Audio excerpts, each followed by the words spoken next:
right there for the truck. Oh, you just saw a 10-second diesel truck.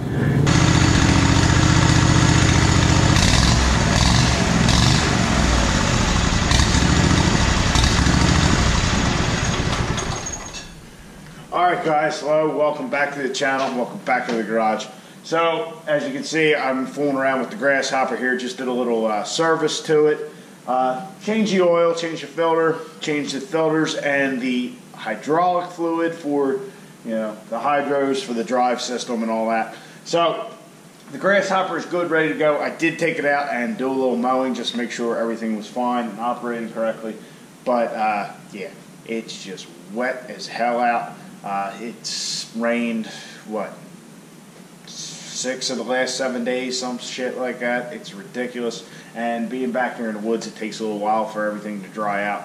So I'm hoping by Friday we can get mowing, but it's a little tall. So it's probably going to take a little time to do. So in a minute, I'll go put the grasshopper away. But for tonight's video, we're going to be picking up where we left off last night. And my plan is to try and pull the dash completely out of the truck. I'm going to start by, let me get my light. I'm going to start by labeling all the wires. I'll probably pull the speakers out, pull those wires out, and all the stuff here in the dash. We got our antenna, our radio stuff, heater controls, all that kind of stuff. I'll just label everything so I can pull it back and try and just dissect the harness as good as possible, because we do know that there are some connectors like here and over there that if we don't have hooked up or we don't reconnect, that the truck will not fire. Yeah, these modern wiring systems are just a pain in the ass. So I'll get to putting the grasshopper away and we'll get to trying to yank this dash out.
Alright, so we are ready to pull the dash back, and I say back because I do have as many wire connectors disconnected as possible, but I know stuff is still attached to the framework behind the dash.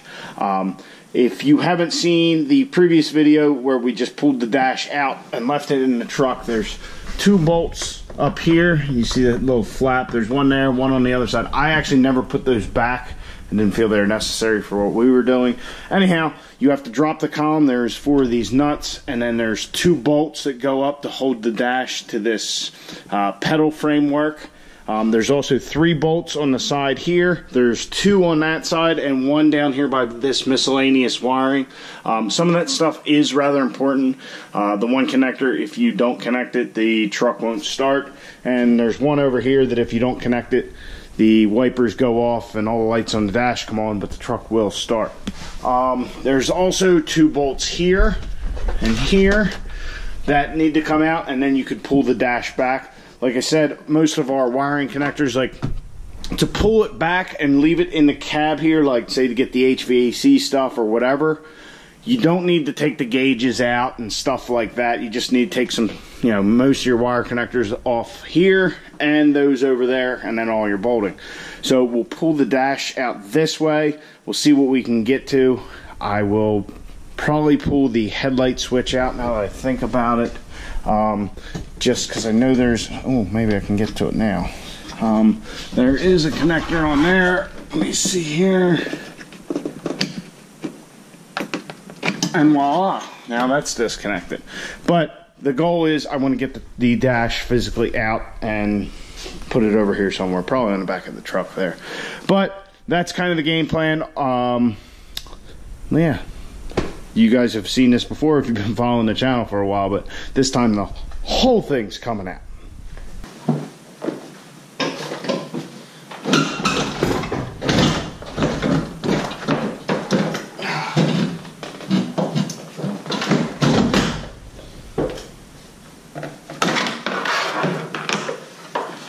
Forgot something.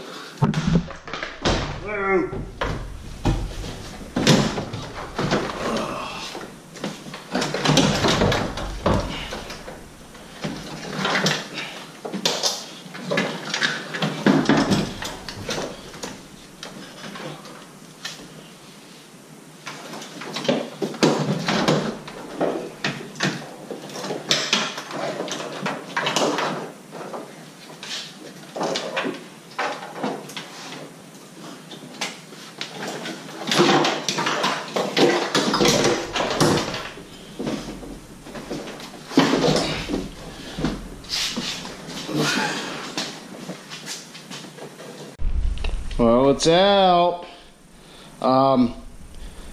There's a lot of shit on there. As you can see, there's a big spaghetti mess of wires.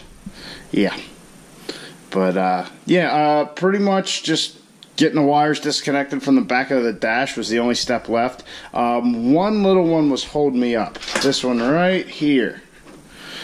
And anybody know what that's for? Well, I do, but anyway. I guess that's for the compass or the light thing, or the automatic lights that's right here on the dash. That's where that connector went. So, yeah. Might as well pull the heater box, I guess. Which, shit. We gotta disconnect the heater lines in the engine compartment, I think.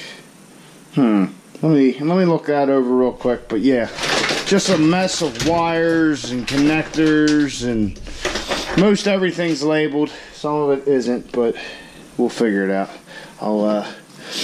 Yeah, it's just a fucking mess, that's for shit, damn sure.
So I got the heater box out.